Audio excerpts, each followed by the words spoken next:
ಯೆಶಾಯ 42ನೇ ಅಧ್ಯಾಯ. ಇಸ್ರಾಯೇಲು ಯೆಹೋವನ ಸೇವಕನೂ ಸಾಕ್ಷಿಯೂ. ವಿವಿಧವಾದ ಎಚ್ಚರಿಕೆಯೂ ಪ್ರೋತ್ಸಾಹವೂ.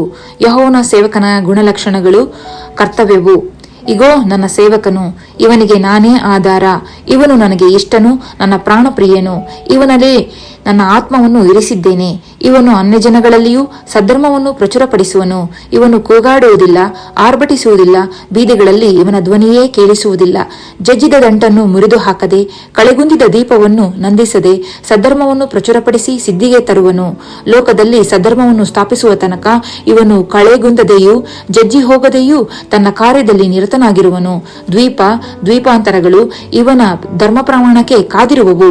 ಆಕಾಶ ಮಂಡಲವನ್ನು ಉಂಟು ಮಾಡಿ ಹರವಿ ಭೂಮಂಡಲವನ್ನು ಅದರಲ್ಲಿನ ಉತ್ಪತ್ತಿಯನ್ನು ವಿಸ್ತರಿಸಿ ಲೋಕದ ಜನರಿಗೆ ಪ್ರಾಣವನ್ನು, ಹೌದು ಭೂಚರರಿಗೆ ಜೀವಾತ್ಮವನ್ನು ದಯಪಾಲಿಸುವ ಯೆಹೋವನೆಂಬ ದೇವರು ಹೀಗನ್ನುತ್ತಾನೆ. ನೀನು ಕುರುಡರಿಗೆ ಕಣ್ಣು ಕೊಟ್ಟು ಬಂದಿಗಳನ್ನು ಸೆರೆಯಿಂದಲೂ ಕತ್ತಲಲ್ಲಿ ಬಿದ್ದವರನ್ನು ಕಾರಾಗೃಹದಿಂದಲೂ ಹೊರಗೆ ಕರೆತರಬೇಕು ಎಂದು ಯೆಹೋವನೆಂಬ ನಾನು ನನ್ನ ಧರ್ಮದ ಸಂಕಲ್ಪಾನುಸಾರವಾಗಿ ನಿನ್ನನ್ನು ಕರೆದು ಕೈ ಹಿಡಿದು ಕಾಪಾಡಿ ನನ್ನ ಜನರಿಗೆ ಒಡಂಬಡಿಕೆಯ ಆಧಾರವನ್ನಾಗಿಯೂ ಅನ್ಯಜನಗಳಿಗೆ ಬೆಳಕನ್ನಾಗಿಯೂ ನೇಮಿಸಿದ್ದೇನೆ. ನಾನೇ ಯೆಹೋವನು, ಇದೇ ನನ್ನ ನಾಮವು.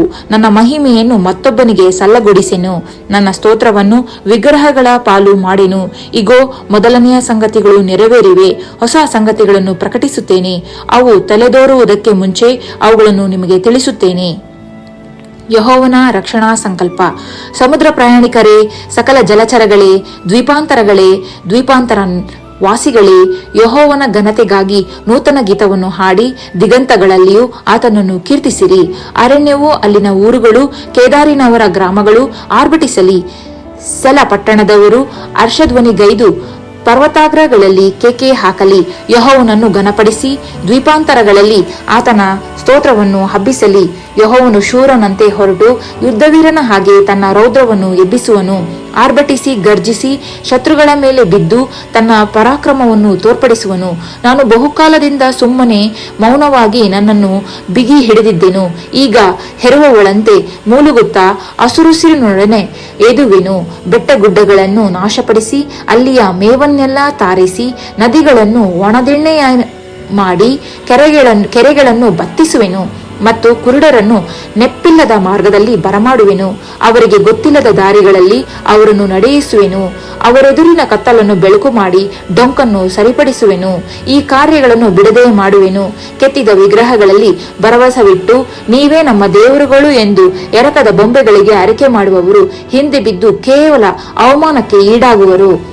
ಯೆಹೋವನ ಸೇವಕನ ಈಗಿನ ದುಸ್ಥಿತಿಯು ಮುಂದಿನ ಉದ್ಧಾರವು.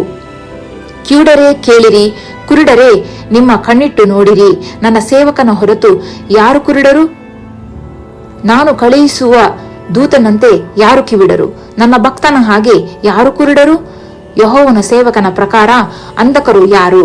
ನೀನು ಬಹು ವಿಷಯಗಳನ್ನು ಕಂಡಿದ್ದರೂ ನಿನಗೆ ಗಮನವಿಲ್ಲ. ಇವನ ಕಿವಿ ತೆರೆದಿದ್ದರೂ ಕೇಳನು. ಯೆಹೋವನು ಧರ್ಮಸ್ವರೂಪನಾಗಿರುವುದರಿಂದ ಧರ್ಮೋಪದೇಶವನ್ನು ಘನಪಡಿಸಿ ಮಹತ್ತಿಗೆ ತರಬೇಕೆಂದು ಇಷ್ಟಪಟ್ಟನು.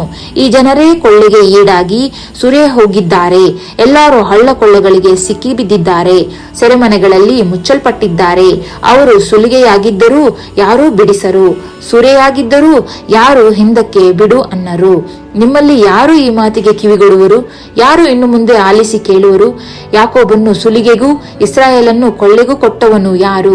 ಯಾವನಿಗೆ ವಿರುದ್ಧವಾಗಿ ನಾವು ದ್ರೋಹ ಮಾಡಿದೆವೋ ಆ ಯೆಹೋವನಲ್ಲವೇ? ಆತನ ಜನರು ಆತನ ಮಾರ್ಗಗಳಲ್ಲಿ ನಡೆಯಲೊಲ್ಲದೆ ಆತನ ಉಪದೇಶವನ್ನು ಕೇಳದೆ ಹೋದರಷ್ಟೇ. ಆಗ ಆತನು ಅವರ ಮೇಲೆ ತನ್ನ ರೋಷಾಗ್ನಿಯನ್ನು, ಯುದ್ಧದ ರೌದ್ರವನ್ನು ಸುರಿಸಿದನು. ಎಲ್ಲಾ ಕಡೆಯಿಂದಲೂ ಅವರಿಗೆ ಉರಿ ಹತ್ತಿತು, ಆದರೆ ಅವರು ತಿಳಿಯಲಿಲ್ಲ.